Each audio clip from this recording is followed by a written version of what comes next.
Hello বন্ধুরা, সবাই কেমন আছো? তো আজকে বাড়িতে দুটো হাঁস নিয়ে এসেছিলাম।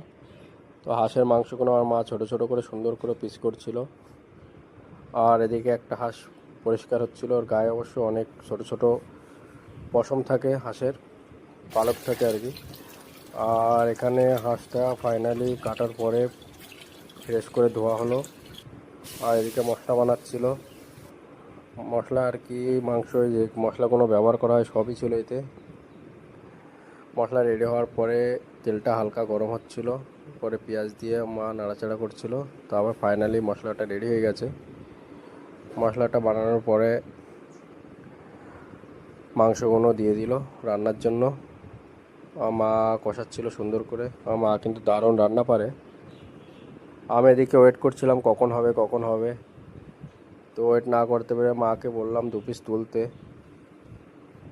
তো আমার মা কিন্তু আবার 2 পিস তুলে দিল।